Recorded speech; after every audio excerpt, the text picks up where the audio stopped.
Europe will pay you to move there. But here is the part nobody explains. In most cases, you can get the money and still not be allowed to live there. I have seen a lot of people get excited about €1 houses or relocation grants and then get completely stuck when they realize the legal side doesn't work the way they expected. So in this video, I will break down real programs backed by governments, how much money you can actually get, and the biggest mistake people make.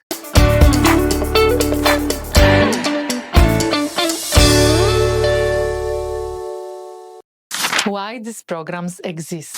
Let's start with the big picture. Across Europe, especially in rural areas, there is a serious demographic problem. Populations are aging. Young people are moving to big cities. Entire villages are being abandoned. In some regions, schools close. Businesses disappear and houses sit empty for decades. So governments and local municipalities are stepping in, not to attract tourists, but to attract long-term residents. And that's where these Get Paid to Move programs come from. But here is the key detail. Most of these are regional or municipal programs, not national immigration programs. Italy. Let's start with Italy. You have been probably seen the €1 house idea. This is actually run by municipalities with support from local government frameworks. Some cities offer abandoned properties at symbolic prices. But according to official municipal requirements, you must renovate the property within a set time frame. You often need to deposit 2,000 or 5,000 euros as a guarantee. Renovation costs can easily exceed 20,000 or 50,000 euros. There are also tax incentives backed by the Italian government. For example, a 7% flat tax regime for retirees moving to certain southern regions, regulated under Italy's national tax system. So yes, there is a real support, but this is not a free house. It's a commitment to rebuild a property and live there. Ireland. Now Ireland has one of the most structured programs. It's called the Vacant Property Refurbishment Grant, officially funded by the Irish government. Here is how it works. Up to 50,000 to renovate a vacant home, up to 70,000 if the property is derelict. Additional support if the property is on an offshore island. This program is part of Ireland's national housing strategy, published through government portals. But again, important detail, this money is reimbursed after renovation stages. And you must either live in the property or rent it in a long term. So it's not upfront cash, it's structured funding. Spain. Spain takes a more decentralized approach. Instead of one national program, you have regional and village level incentives. For example, some villages offer relocation grants, 3,000 or 6,000 euros. Others provide additional support per child.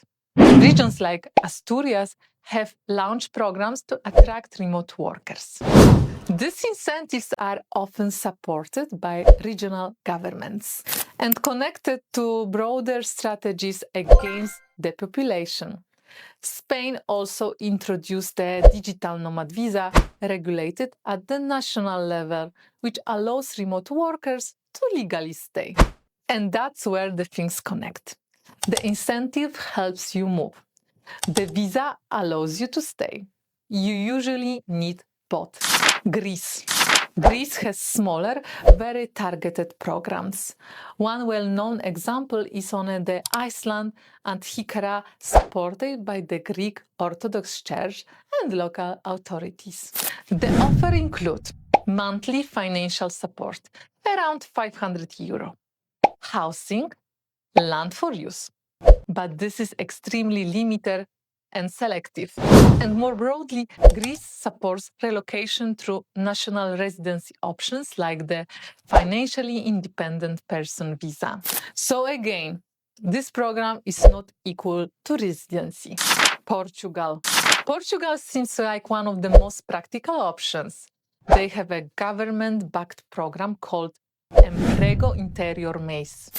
This includes relocation support up to around 4,800 to 6,000 euros, additional aid for families, incentives tied to employment, contracts in low-density areas. This program is officially published through Portugal's Employment Institute. But there is a condition.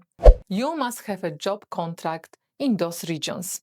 And for foreigners, this usually connects with work visas and other digital nomad visas. So again, it's part of a bigger system. Biggest mistake. Now here is the biggest mistake I see. People focus on the money and completely ignore immigration law. Getting a house, a grant, or financial support does not give you the legal right to live in the country. You still need residency or visa or citizenship rights. And without that, the whole plan falls apart. Reality check. So is it worth it? Yes, if you already have EU citizenship or qualify for a visa and are ready for rural life.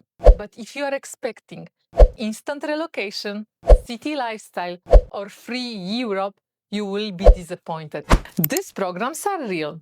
The money is real, but the opportunity only works if you understand the legal side first. So before you choose the country, make sure you can actually stay there.